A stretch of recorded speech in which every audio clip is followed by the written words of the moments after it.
बिस्मिल्लाहिर्रहमानिर्रहीम। अस्सलाम वालेकुम नाज़रीन इकराम, मैं हूं मखदूम शहाबुद्दीन और आप देख रहे हैं मेरा फेसबुक और यूट्यूब चैनल। उम्मीद करता हूं आप सब लोग बखैर वाफियत होंगे और जहां भी होंगे अपने अहले खाना समेत खुश भी होंगे और महफूज भी।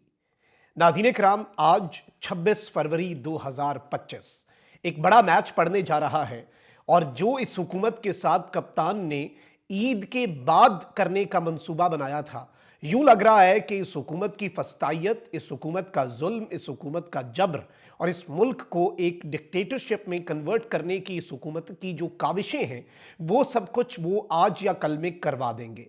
ऑपोजिशन इत्तेहाद ने रात गए एक प्रेस कॉन्फ्रेंस की है और रात गए शहर इक़्तिदार इस्लामाबाद में नया चंद चढ़ाया गया है।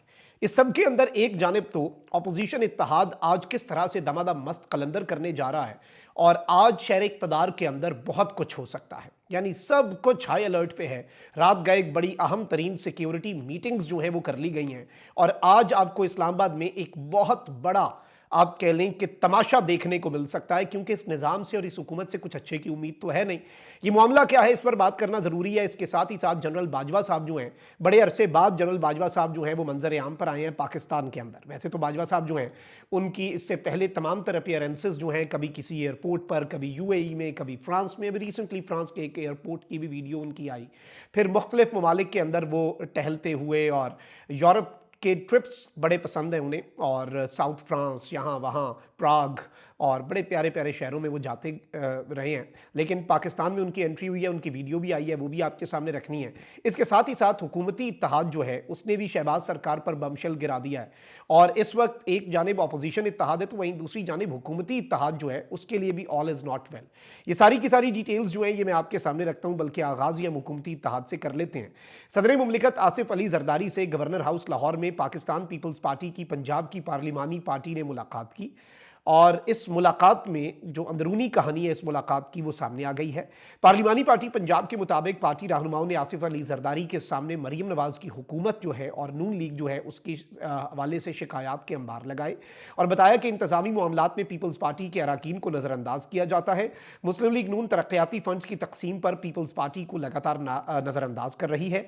सदर मुमलिकत ने कहा कि इत्तेहादी हुकूमत के साथ चलना हमारी मजबूरी है। अब ये मजबूरी क्या है? ये वही मजबूरी है जो जमहूरियत के अलम बरदार जरदारी साहब के बेटे, उनसे भी बड़े जमहूरियत के अलम बरदार बिलावल भुट्टो कहा करते थे कि हमारी तरामीम पे हम ही भर ले, वरना फिर हमें मजबूरन निज़ाम की दी गई जो खतरनाक तरामीम है ना उन्हें उन पर वोट करना पड़ेगा। ऐसी कौन सी मजबूरी है भाई? सबको पता है, चले ऐसे तो ऐसे ही सही।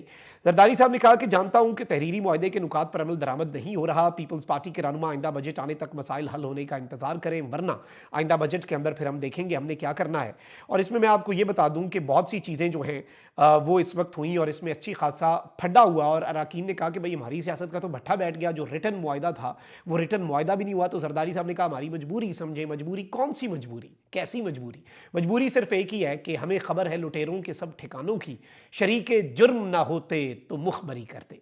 अब एक जानब ये डेवलपमेंट है तो वहीं दूसरी जानब नाज़रीन कराम आपको मालूम है कि इस वक्त पाकिस्तान में सियासत का जो माहौल बन चुका है, एक तरफ तो अपोजिशन इत्तेहाद बहुत तेजी से आगे बढ़ रहा है और हुकूमत बौखलाई हुई है। कप्तान का जो ईद के बाद का मंसूबा है ना, वो इस हुकूमत के लिए रातों की नींद हराम करने के लिए काफ़ी है और इसीलिए अब पीटीआई को तोड़ने और अंदर से एक फॉरवर्ड ब्लॉक बनाने की रियाज फतेहाना की सरबराही में 12 रुकनी और फिर बाद में 36 उसमें बंदे मिल जाएं, उसकी बाजगश जो है वो ऑलरेडी चल रही है कि जी एक फॉरवर्ड ब्लॉक बन जाए, पीटीआई को कमज़ोर किया जाए, ये कर दें, वो कर दें, फलां कर दें।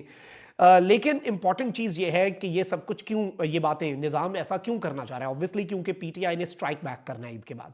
और उससे पहले आपको मालूम होना चाहिए कि गुज़श्ता 3 दिन जो है पीटीआई का वफ़द जो है वो भी, और महमूद खान अचकज़ई भी सिंध गए हुए थे। वहाँ पर छोटी छोटी सियासी जमातें जो हैं सिंध की, उन्हें भी शामिल किया गया है इस सब के अंदर। और ये सब कुछ जब आप कहते हैं कि तिनके तिनके से फिर आप मिल के चीज़ों को आगे बढ़ाते हैं, तो उसी तरीके से पीटीआई जो है वो अब अपना ग्राउंड मजबूत कर रही है। अब होना यह था नाज़रीन इकराम के तहरीक तहफ़्फ़ुज़ आईन पाकिस्तान, जो कि एक अपोजिशन का इत्तेहाद है और इसमें अब मजीद जमातों ने शामिल होना है। इवन ये और शायद खाकान अब्बासी ये मिल के एक 2 रोज़ा कॉन्फ्रेंस जो है उसका इनेकाद कर रहे थे, जो आज और कल शेड्यूल है। और इस कॉन्फ्रेंस के हवाले से हुकूमत जो है वो बौखला गई है। हुआ ये कि इस कॉन्फ्रेंस में बेसिकली क्या होना था, लोगों ने आना था, अपोजिशन के लोगों ने, सारी जमातों ने, जो कि इस मुल्क के अंदर कौमी धारे की, और ये फस्तायत, जुल्म, जबर, और इस मुल्क के अंदर जो नाम नेहाद जमहूरियत है, सब हर चीज़ की खलई खोलने के लिए ये एक इनका इंसिडेंट काफ़ी, और इसीलिए अपोजिशन इत्तेहाद को रात गए, आधी रात को महमूद खान अचकजई की रिहायशगाह से प्रेस कॉन्फ्रेंस करनी पड़ी। तहरीक तहफ़्फ़ुज़ आईन पाकिस्तान की 2 रोज़ा कौमी कॉन्फ्रेंस से हुकूमत डर गई जी, और पहले 2 होटल्स जो हैं उन्हें कॉन्फ्रेंस के लिए एनओसी देने से इनकार किया इस हुकूमत ने, यानी कि 2 होटल्स को कहा गया कि आपने इस कॉन्फ्रेंस का इनेकाद नहीं होने देना। उसके बाद तीसरा होटल जिसके हवाले से पीटीआई ने अपनी डेट जारी की कि हम यहां पर अपनी कॉन्फ्रेंस करेंगे, उस होटल को ही सील कर दिया गया। अब नाज़रीन इकराम, ये कॉन्फ्रेंस है किस चीज के लिए? इसका उन्वान है कौमी कॉन्फ्रेंस, आइन की बालादस्ती और कानून की हुक्मरानी, supremacy of the constitution and rule of law. भाई ये तो कॉन्स्टिट्यूशन के अंदर लिखी हुई है चीज, ये रोज आपके जजेस भी ये राग गलाते हैं, लेकिन इस चीज के ऊपर, और जिसका प्रोग्राम शेड्यूल जो है नाज़रीन कराम, वो भी मैं आपके सामने रख देता हूं। और ये महमूद खान अचकजई साहब इसे होस्ट कर रहे थे, और इसे होस्ट कर रहे थे शायद खाकान अब्बासी साहब। तो इन्होंने पहले 2 होटल्स को एनओसी नहीं दिया, फिर एक होटल को इन्होंने सील कर दिया। इसमें यह होना था कि ये सुबह 10 से शाम 6 बजे तक चलनी थी, 2 दिन लगातार।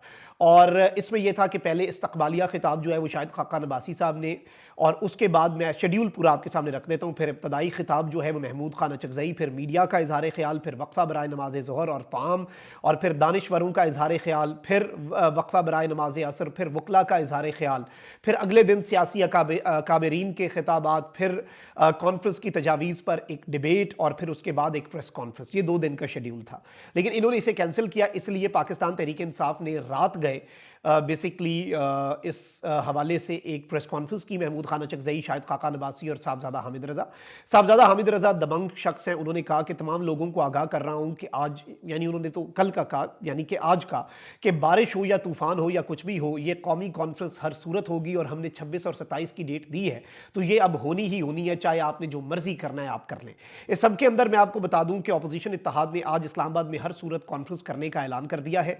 महमूद खान अचकजई की रिहायशगाह पर हंगामी इजलास के बाद रहनुमाओं ने मीडिया से गुफ्तगू की। सलमान अकरम राजा ने कहा कि सहमी हुई हुकूमत जो चाहे कर ले, हम कॉन्फ्रेंस जरूर करेंगे। शायद खाकान अब्बासी ने कहा कि नाजायज हुकूमत आइन के नाम से घबराती है, जहां पर आइन का नाम आ जाए डर के भाग जाते हैं।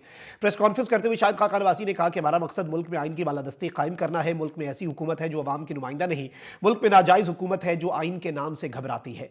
साबिक वजीर आजम ने कहा कि अपोजिशन जमातों को एक प्लेटफॉर्म पर इकट्ठा कर रहे हैं, कॉन्फ्रेंस होगी और हर बात पर होगी जिसमें आइन और मईशत की बात होगी, और हुक्मरान अवाम की राय से घबराते हैं। जिस मुश्किल वक्त से मुल्क दो चार है, इसमें आइन ही फलाह का रास्ता है। इस दौरान अपोजिशन इत्तेहाद के सरबराह महमूद खान अचकजई ने कहा कि हम इन कुव्वतों के बागी हैं जो मुल्क को करप्शन और मार धाड़ से चलाते हैं। हम गली गली में इन नाजायज हुक्मरानों का एहतसाब करेंगे, और इस नाजायज असम्बली को हम मानते ही नहीं। अगर यही अंदाज रहा तो हम अपनी असम्बली लगा लेंगे। इस सब के अंदर मैं आपको यह बता दूं कि साहबजादा हामिद रजा ने कहा कि यह मुल्क हमारे बड़ों ने बनाया, उन्हीं की औलादें मुल्क को महफूज करेंगी, ये याद रखिएगा। अब ये सब कुछ जो है, इसमें मुझे ये लग रहा है कि जो दमादम मस्कल अंदर अपोजिशन ने ईद के बाद करना था, ये अब आज अपोजिशन को रोकने की कोशिश करेंगे। जहां पर भी वो किसी मैदान में अपनी कॉन्फ्रेंस बुला लेंगे, वो सड़क पे बुला लेंगे, वो पार्लियामेंट के सामने बुला लेंगे, वो किसी खुले मैदान में बुला लेंगे, और वो वहां पे अपनी कॉन्फ्रेंस शुरू कर देंगे। आप क्या कर लेंगे? और फिर ये ऑब्वियसली ये बहुत कुछ कर सकते हैं, ये तो फस्तायत कर सकते हैं, लेकिन इससे क्या होगा कि जो बाद में होना है ना, वो अब हो जाना है। और मैं आपको बता रहा हूं कि ये बॉइलिंग पॉइंट के बिल्कुल करीब पहुंच चुके हैं, और लावा जो है वो फट सकता है। अब इसके साथ ही साथ आगे बढ़ते हैं, और एक और बड़ी डेवलपमेंट है, क्योंकि आपको पता है कि बाजवा साहब जो हैं, जैसे काजी फाइज ईसा साहब एक पाकिस्तान की तारीख का बड़ा अनमोल किरदार है, उसी तरीके से जनरल कमर जावेद बाजवा साहब जो हैं वो भी तारीख का एक इंतहाई अनमोल किरदार है। बाजवा साहब की बहुत सी वीडियोस आती हैं। अब एक और वीडियो आई है नाज़रीन कराम, और ये बेसिकली गुज़श्ता रोज़ की है, और इस हवाले से मैंने कंफर्म किया है कि ये जो वीडियो जनरल कमर जावेद बाजवा की है, ये एक शादी की तकरीब में बाजवा साहब गए हैं, और वहां से उनकी फिर ये वीडियो जो है बनाई गई है, और वहां से उनकी ये वीडियो जो है ये वायरल हुई है। तो इस वीडियो पर भी बहुत ज़्यादा गुफ्तगू हो रही है, और जाहिर बात है कि बाजवा साहब जो है वो एक कंट्रोल्ड इन्वायरमेंट के अंदर शादी की तकरीब के अंदर उन्होंने शिरकत की है। ऑब्वियसली बाहर उनकी बॉडी लैंग्वेज और होती है, यहाँ पे उनकी बॉडी लैंग्वेज और है। लेकिन इस वीडियो के वाले से बहुत से लोग पूछ रहे थे कि ये नई है, क्या मामला है, क्योंकि ये सोशल मीडिया पे सर्कुलेट कर रही है। तो बताया ये जा रहा है सोर्सेज के वाले से कि ये भी रीसेंट है, और बाजवा साहब इज इन पाकिस्तान। अपना बहुत ख्याल रखें। अल्लाह निगहबान। पाकिस्तान जिंदाबाद।